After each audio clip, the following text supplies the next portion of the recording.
Teman-teman, ini langsung ya saya mencari dari SIPP Pengadilan Negeri Jakarta Selatan ya.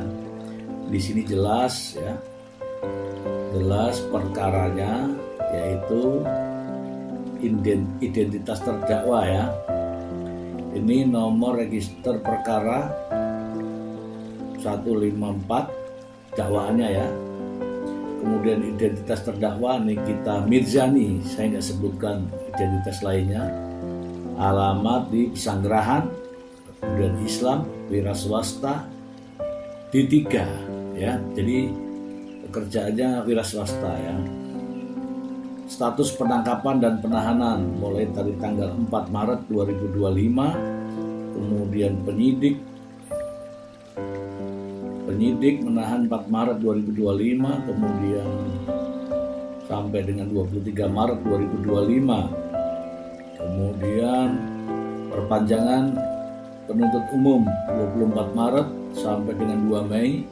Kemudian perpanjangan PN1 Pengadilan Negeri 3 Mei 2025 sampai 1 Juni. Kemudian sekarang ini 2 Juni sampai dengan 1 Juli, kemudian diperpanjang lagi 5 Juni 2020 sampai 23 Juni 2025. Saya membacakan saja dari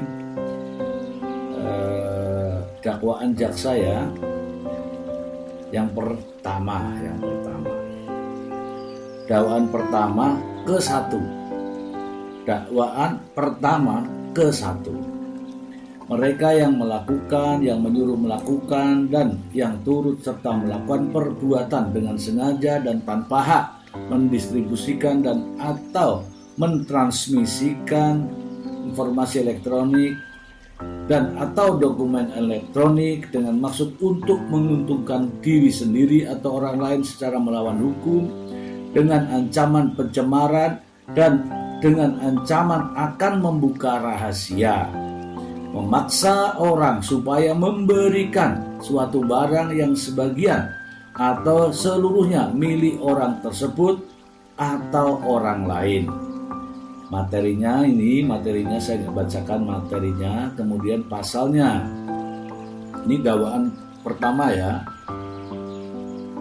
Perbuatan terdakwa sebagaimana diatur dan diancam pidana dalam pasal 45 ayat 10 huruf A junto pasal 27B ayat 2 Undang-Undang nomor 11 tahun 2008 yang diubah menjadi Undang-Undang nomor 1 tahun 2024 tentang ITE. Oke.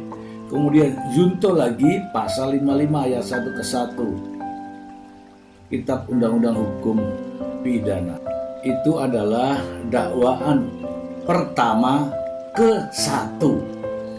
Jadi pertama ke-1 itu yang utama itu yaitu terkait dengan Undang-Undang ITE pasal 45 ayat 10 huruf A junto pasal 27B ya ayat 2 Undang-Undang ITE dan pasal 55 ayat 1 ke 1 ya KUH Pidana.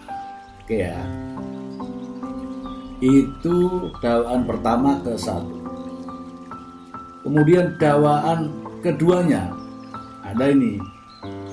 Mereka yang melakukan, yang menyuruh melakukan dan yang turut serta melakukan dengan maksud untuk menguntungkan diri sendiri atau orang lain secara melawan hukum dengan ancaman pencemaran baik dengan lisan maupun tulisan atau dengan ancaman akan membuka rahasia, memaksa seorang supaya memberikan barang tersebut yang seluruhnya atau sebagian kepunyaan orang itu atau orang lain, atau supaya membuat utang atau menghapus piutang.